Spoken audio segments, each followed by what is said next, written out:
Leather ਹੈ pure leather ਦਾ। ਅੱਛਾ ਜੀ, ਜਿਮ ਕਰਨ ਤੋਂ ਬਾਅਦ ਅਸੀਂ ਆ ਗਏ ਆ ਸਵਾਦ ਪ੍ਰੀਮੀਅਮ ਦੇ ਉੱਤੇ। ਸਵਾਦ ਪ੍ਰੀਮੀਅਮ ਦੇ ਉੱਤੇ ਆ ਕੇ ਆਪਣਾ ਅਸੀਂ ਜਿਹੜਾ ਨਾ ਜਿਹੜੀਆਂ ਵੀ ਕੋਈ ਮੀਟਿੰਗਸ ਨੇ ਦੋਸਤਾਂ ਯਾਰਾਂ ਦੇ ਨਾਲ, ਉਹ ਜਿਹੜਾ ਨਾ ਸਾਰੀਆਂ ਮੀਟਿੰਗਸ ਕਰਨੀਆਂ ਹੁੰਦੀਆਂ ਨੇ।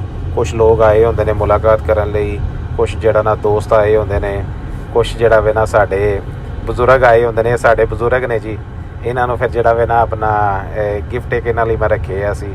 ਅਤੇ ਉਸ ਤੋਂ ਬਾਅਦ ਫਿਰ ਇਹ ਸਾਡੇ ਕੁਛ ਦੋਸਤ ਆ ਗਏ ਜਿਹੜੇ ਸਾਰੇ ਜਿਹੜਾ ਨਾ ਆਪਣਾ ਇੱਕ ਇਹਨਾਂ ਦੇ ਨਾ ਕੰਪਨੀ ਹੈ ਜਿਹੜੇ ਲੈਦਰ ਦੇ ਸ਼ੂਜ਼ ਵਗੈਰਾ ਬਣਾਉਂਦੇ ਨੇ, ਬੜੇ ਬਿਹਤਰੀਨ। ਅਤੇ ਉਹਨਾਂ ਨੇ ਕਿਹਾ ਜੀ ਸ਼ੈਫ ਸਾਹਿਬ ਤੁਹਾਡੇ ਲਈ ਵੀ ਜਿਹੜਾ ਨਾ ਅਸੀਂ ਲੈਦਰ ਦੇ ਸ਼ੂਜ਼ ਬਣਾਵਾਂਗੇ।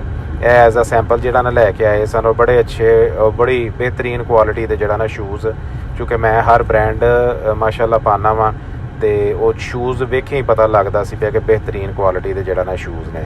ਅਤੇ ਇਹਨਾਂ ਨੇ ਕਿਹਾ ਜੀ ਸ਼ੈਫ ਸਾਹਿਬ ਤੁਹਾਡੇ ਨਾਪ ਜਿਹੜਾ ਨਾ ਅਸੀਂ ਲੈਣਾ ਵੇ, ਔਰ ਤੁਹਾਡੇ ਨਾਪ ਦੇ ਹੀ ਜਿਹੜਾ ਨਾ ਅਸੀਂ ਸ਼ੂਜ਼ ਬਣਾਵਾਂਗੇ।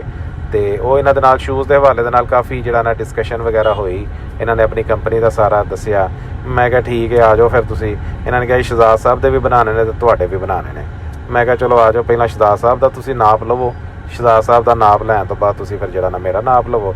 ਅਤੇ ਇਹਨਾਂ ਦੇ ਨਾਲ ਇਹਨਾਂ ਦੇ ਡਿਜ਼ਾਈਨਰ ਆਏ ਸਨ, ਉਹ ਵੀ ਬੜੇ ਅੱਛੇ ਭਾਈ ਨੇ, ਸਾਡੇ ਗੁਜਰਾਂ ਵਾਲੇ ਦੇ ਨੇ। ਉਹਨਾਂ ਨੇ ਕਿਹਾ ਜੀ ਮੈਂ ਤੁਹਾਡਾ ਨਾਪ ਲੈਣਾ ਵਾ। ਫਿਰ ਉਹਨਾਂ ਨੇ ਜਨਾਬ ਇੱਕ ਜਿਹੜਾ ਨਾ ਲਿਆਉਂਦੇ ਨੇ ਪੇਪਰ ਜਿਹਾ ਲਿਆਉਂਦੇ ਨੇ, ਪੇਪਰ ਦੇ ਉੱਤੇ ਫਿਰ ਜਿਹੜਾ ਨਾ ਸਾਰਾ ਨਾਪ ਲੈਂਦੇ ਨੇ। ਫਿਰ ਉਸ ਤੋਂ ਬਾਅਦ ਡਿਸਕਸ ਪ੍ਰੋਪਰ ਕਰਦੇ ਨੇ। ਫਿਰ ਉਸ ਤੋਂ ਬਾਅਦ ਜਨਾਬ ਇਹਨਾਂ ਨੇ ਮੈਨੂੰ ਬੁਲਾ ਲਿਆ, ਮੇਰਾ ਫਿਰ ਇਹਨਾਂ ਨੇ ਸਾਰਾ ਸਾਈਜ਼ ਵਗੈਰਾ ਲਿਆ। ਠੀਕ ਹੈ ਜੀ, ਨਾਲ ਇਹਨਾਂ ਦੀ ਪੈਨਸਲ ਦੇ ਨਾਲ ਨਾ ਮੇਰੇ ਪੈਰਾਂ 'ਚ ਕੁਤਕਤਾਰੀਆਂ ਆਉਣ ਡਈਆਂ ਸਨ ਪਈਆਂ।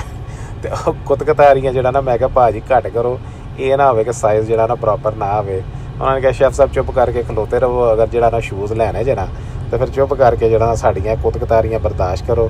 ਬਹਰਹਾਲ ਖਲੋਤੇ ਰਹੇ। ਫਿਰ ਉਹਨਾਂ ਨੇ ਜਨਾਬ ਸਾਰਾ ਸਾਈਜ਼ ਲਿਆ, ਔਰ ਸਾਈਜ਼ ਲੈ ਕੇ ਜਨਾਬ ਬਿਹਤਰੀਨ ਉਹਨਾਂ ਨੇ ਕਿਹਾ ਜੀ ਅਸੀਂ ਤੁਹਾਨੂੰ ਸ਼ੂਜ਼ ਬਣਾ ਕੇ ਦਿਆਂਗੇ।